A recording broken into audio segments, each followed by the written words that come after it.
అన్న అసలు ఎక్కడ లోపం జరుగుతూ ఉన్నది, ఎందుకు వాళ్ళకు శిక్ష పడే అవకాశం అంటే చాలా తక్కువగా కనిపిస్తూ ఉన్నది, ఎందుకు ఇంత పెద్ద ధర్నాలు చేయాల్సి వస్తున్నది ఒక 2 నెలల పసిపాప కేసు విషయంలో?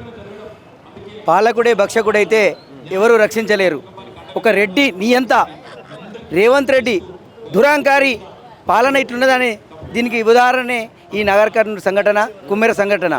ఎందుకంటే ఒక రెడ్డి సర్పంచ్ సమక్షంలో ఒక రెడ్డిలు దాడి చేసి అగ్రవర్ణాలకు దాడి చేస్తే దాన్ని ఖండించాల్సినటువంటి మరి పాలన పరంగా ఇక్కడ ఉమ్మడి జిల్లాకు ప్రాతినిధ్యం వహిస్తున్నటువంటి ముఖ్యమంత్రి మరియు రక్షణ శాఖ మరి తన ఆధీనంలో ఉన్నటువంటి హోంశాఖను తన దగ్గర గుప్పెట్లో పెట్టుకొని కనీసం నిమ్మకు నీరెత్తినట్టుగా ఉంటున్నటువంటి మరి వాడు అజ్ఞానాన్న జ్ఞానాన్న లోకం దృష్టిలో ఏమన్నాలో మాకు అర్థం కావడం లేదు. ఇదంతా కూడా ముఖ్యమంత్రి కనసానాలనే ఈ యొక్క మరి జాప్యం జరుగుతుందని చెప్పి మీ సందర్భంగా తెలియజేస్తున్నాను. అంటే ఇక్కడ ఉన్నటువంటి స్థానిక ఎమ్మెల్యే కూడా అదే వర్గానికి సంబంధించిన వ్యక్తి కావడం కావచ్చు, కాంగ్రెస్ పార్టీకి సంబంధించినటువంటి వ్యక్తి కావచ్చు, దీనివల్లనే జాప్యం జరుగుతుంది అనుకోవచ్చు. స్పష్టంగా కనబడుతుంది.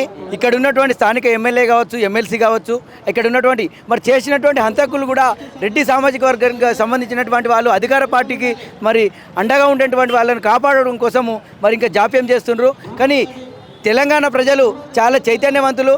మరి ఆంధ్రాల వాళ్ళ ఆధీనంలో ఉన్నటువంటి తెలంగాణను పోరాడి తెచ్చుకున్నటువంటి చైతన్యవంతుల గడ్డ ఇది. మరి ఇంకా కూడా మేము రాజ్యాంగాన్ని అడుక్కునే పరిస్థితి కల్పిస్తున్నటువంటి రేవంత్ రెడ్డికి మరి కొద్ది రోజులు గాంధీ కూడా రాజ్యాంగం పట్టుకొని తిరుగుతూ ఉన్నాడు. ఎటుపోతుంది ప్రజాస్వామ్యం తెలంగాణలో? ఎందుకు కేసులు కావట్లేదు? ఎవరైతే బాధితులు ఉన్నారో వాళ్ళ మీదనే ఉల్టా కేసులు అవుతున్నాయంట. ఏంది అసలు, ఏం చెప్తారు దీని మీద?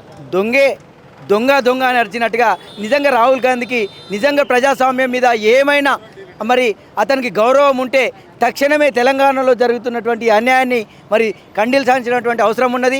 రేవంత్ రెడ్డి పాలన నుండి తెలంగాణ ప్రజలకు విముక్తి కల్పించాల్సినటువంటి అవసరం ఉందని చెప్పి నేను తెలియజేస్తున్నాను. ఏం చెప్తావు ఇక్కడ ఉన్నటువంటి ఎమ్మెల్యే, ఈ జిల్లావాసి అయినటువంటి ముఖ్యమంత్రి రేవంత్ రెడ్డి గారికి తన సొంత జిల్లాలో ఇటువంటి దుర్మార్గమైనటువంటి ఘటన మీద స్పందించకపోవడం, దీని అంతటి గురించి ఒక మాటలో ఏం చెప్పాలంటే? నేను చెప్పేది ఒకటే, శాంతియుతంగా నిరసనలు మాత్రమే జరుగుతున్నాయి. ఇంకా ప్రజల ఆగ్రహానికి గురికాక ముందుకే తక్షణమే వారిని రిమాండ్ చేయాలి.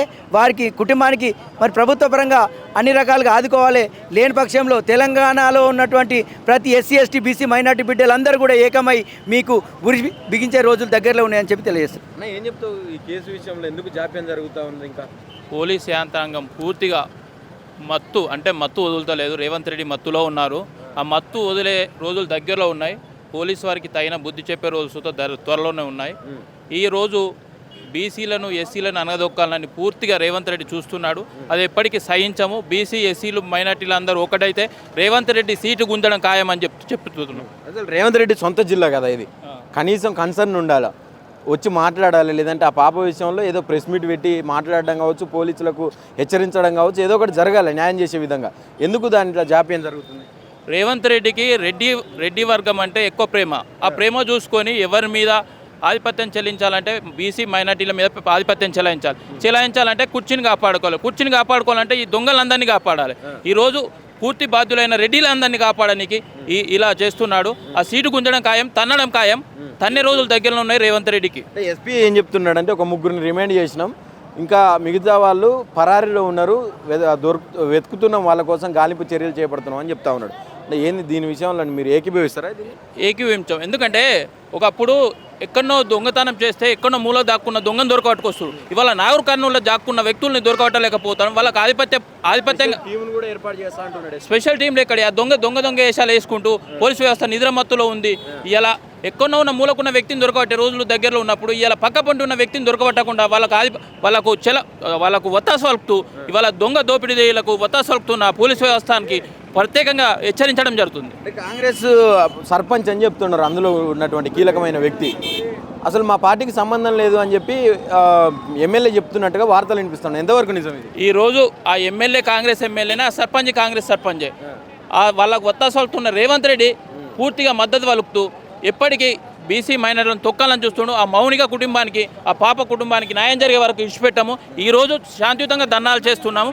రాను హైదరాబాద్ ముట్టడించడానికి బీసీ ఎస్సీ మైనార్టీలు మొత్తం ముక్కుముడిగా దాడి చేస్తారని మరి ఒకసారి హెచ్చరిస్తున్నాను. చనిపోవడం కాదు, చంపేయడమే జరిగింది. వారిని ఈ రాష్ట్ర ప్రభుత్వం రక్షించడం ఎంతవరకు కరెక్టు? ఈ తెలంగాణ రాష్ట్రంలో ఇంతవరకు హోమ్ మినిస్టర్ గతి లేడు. ఆ హోమ్ మినిస్టర్ పాత్ర వహిస్తున్న ముఖ్యమంత్రి మాట్లాడకపోవడం సిగ్గుచేటు. ఎందుకంటే నీ సామాజిక వర్గానికి చెందిన వారే ఈ హత్య చేసిరు కాబట్టి నువ్వు కాపాడుతున్నావు అని చెప్పేసి ఈ యావత్ సమాజం నమ్ముతుంది. యావత్ సమాజానికి నువ్వు సమాధానం చెప్పవలసిన అవసరం ఉంది.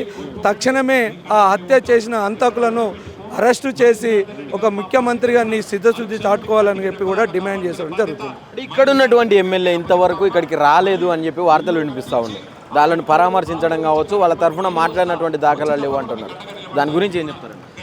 దాని గురించి మాట్లాడవలసి వస్తే, అయ్యా ఒక బహుజన బిడ్డలు, ఒక రజక కుటుంబానికి సంబంధించిన వారికి అన్యాయం జరిగితే రావట్లేదు. ఆయన వేరే కులాలకు చెందిన వ్యక్తే కాబట్టి, అగ్రకులానికి చెందిన వ్యక్తే కాబట్టి, ఆ హత్య చేసింది అగ్రకులస్తులే కాబట్టి వాళ్ళు కొమ్ము కాసుకుంటుంటుండని చెప్పడం జరుగుతుంది. పోలీసు వ్యవస్థ ఏముంటుందండి, ఈరోజు వాళ్ళు చేసిన కేసులు కానీ వాళ్ళు పెట్టిన సెక్షన్లు చూస్తే పోలీస్ వ్యవస్థ ఎవరికి కొమ్ము కాస్తుంది? అధికారంలో ఉన్న పార్టీకి కొమ్ము కాస్తుంది అన్నట్టే కనబడుతుంది. వాళ్ళు పోలీసులు వ్యవహరించట్లేదు, ఒక అధికార పార్టీకి కార్యకర్తలాగా వ్యవహరిస్తున్నట్టుగా కనబడుతుంది. ఏం చెప్పాలనుకుంటున్నారు? ఏం డిమాండ్ చేస్తా ఉన్నారు ఫైనల్? డిమాండ్ చేయడము, ఆ పాప ఈ లోకాన్నే చూడలే, వాళ్ళ తల్లి అంటే ఎవరో తెలియదు, వాళ్ళ తండ్రి ముఖం కూడా తెలియదు. ఈమె నా తల్లి, ఈయన నా తండ్రి అనే తెలియని స్థితిలో ఆ పాప చనిపోవడం జరిగింది. వాళ్ళకు రాష్ట్ర ప్రభుత్వం తరఫున ఒక ఉద్యోగం, రెండవది మా మిత్రులు అడిగినట్టుగా ₹1 కోటి ఎక్స్గ్రేషియా ఇచ్చి వాళ్ళకు న్యాయం చేయాలి. ఆ వాళ్లకు ఎవరైతే హత్య చేయబడ్డారో, హత్య చేసిన వారు ఉన్నారో వారికి కఠినమైన శిక్షలు చేయాలని చెప్పి డిమాండ్ చేయడం జరుగుతుంది.